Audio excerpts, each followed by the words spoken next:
दोस्तों, आज की कहानी है सासू माँ आपने जेठानी जी को पुश्तैनी झुमके क्यों दिए। दोस्तों, कहानी शुरू करने से पहले अगर आपने हमारे चैनल को सब्सक्राइब नहीं किया है तो सब्सक्राइब कर लीजिए ताकि आपके पास पहुंचे हर नया वीडियो।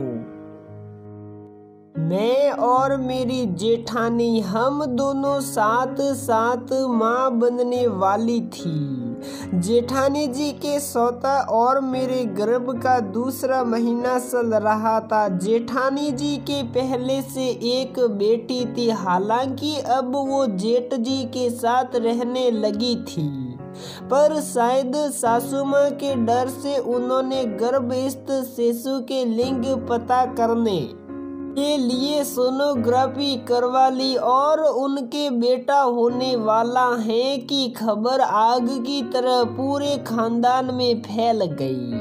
हम पति पत्नी दिल्ली में थे। सास हमारे पास आई और मुझ पर भी जाने अनजाने लिंग जांच करवाने के लिए जोर देने लगी। तमाम उदाहरण भी बता देती, फलाने की बहू ने करवाया, फलाने की बेटी ने करवाया, पर मैं एक कान से सुनकर दूसरे से निकाल देती थी। सासू माँ मेरा आशीर्वादी नेसर जानती थी, इसलिए खुलकर कुछ कह नहीं पाती थी, क्योंकि उनके बोलते ही मैं घंटा भर का नारीवादी लेक्चर उनको पिला देती। पर वो इशारे से खूब समझाती थी, बड़ी बहू को बेटा होना वाला है, सालों बाद घर में खुशी आने वाली है, जाने भगवान दोनों खुशी एक साथ देंगे या नहीं। काश पता चल जाता और आह भरकर मुझे देखने लगती, मैं भी समझ जाती, पर मुंह फेर कर चल देती जैसे कुछ समझा या सुना ही नहीं। जैसा ही होना था, जेठानी जी को पहला बेटा हुआ और उसके पीछे से मेरी बेटी हुई। दोनों बच्चों ने जन्मोत्सव मनाने और पूजा पाठ के लिए हम लोग घर पर इकट्ठा हुए। जेठानी जी मुझसे पहले से ही वहां आई हुई थी। उनकी खुशी देखते ही बनती थी यूं तो मेरी और जेठानी की आपस में अच्छी पटती थी, जो कि सासू माँ को बहुत अखरती थी। जाने उन्होंने हमारे 20 फूट डालने के लिए या मुझे निशा दिखाने के लिए जेठानी जी को भारी भरकम 2-2 तल्ले के सोने के झुमके दिए, जो शायद से उनके पास पुश्तैनी बड़े थे। झुमके देखने में बहुत आकर्षक और इतने अनूठे थे कि नजर पड़ जाए तो हटाए ना हटे। जेठानी ने भी उन झुमकों को पाते ही कानों में सुसज्जित कर लिया।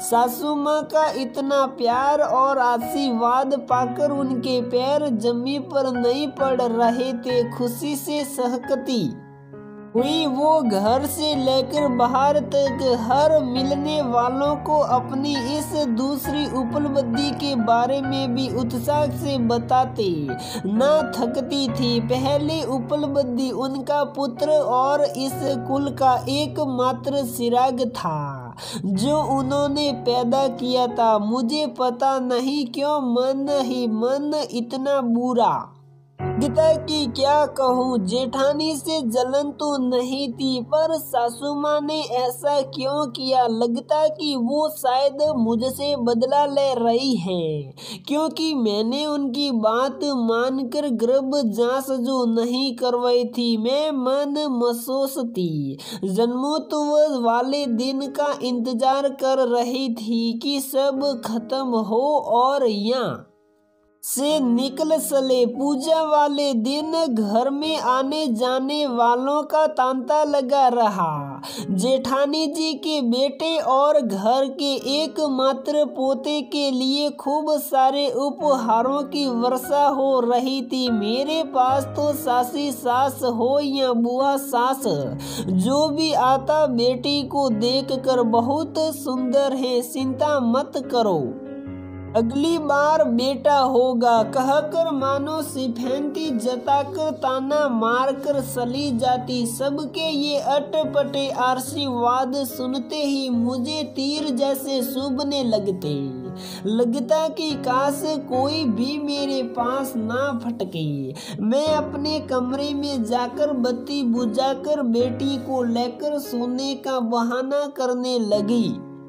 बाहर नाच गाना शोर सब हो रहा था। सब कुछ मुझे भी अच्छा लग रहा था, पर रह कर वो सोने के दो तले झुमके मानो मेरा उपहास उड़ाते लगते थे, मेरी आंखों में चुभने लगते थे। मैं सहकर भी जेठानी को बधाइयां देने और सबके बीच बैठकर गाना गाने नहीं जा पा रही थी। मन करता था सासू माँ से खूब लड़ाई करके मन की भड़ास निकाल लूं, पर अगले ही पल सोचती कि वैसे ही पढ़ी लिखी लड़की का तमगा लगाकर माँ जी मेरी खूब बुराई करती है। मैंने मुंह खोला नहीं कि कहीं मेरी ही थूथू न होने लगे।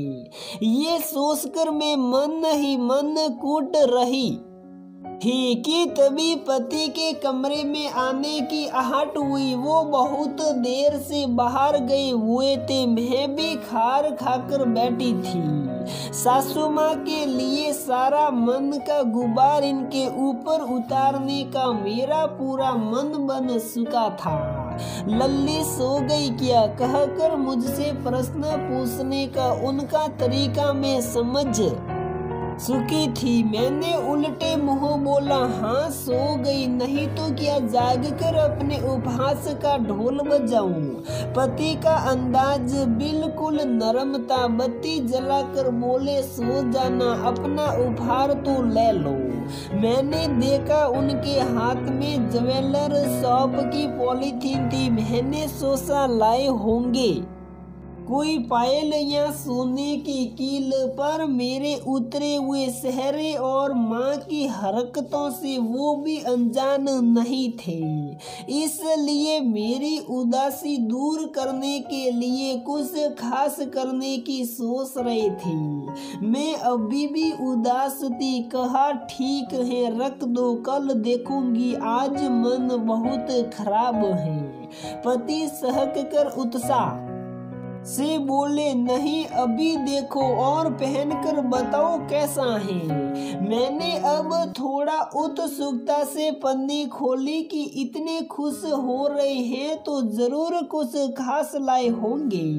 पन्नी में बड़ा सा गोलाकार लाल डिब्बा देखकर मेरा माथा ठनका कि क्या होगा, और डिब्बे को खोलकर देखते ही मैं उछल पड़ी। पति देव ने सोने के भारी जड़ाऊ कंगन खरीदे थे। आश्चर्य से मेरा मुंह पूरा खुल गया और बत्ती सी बाहर निकल आई। मैं खुशी से झूमकर पति के गले लग गई।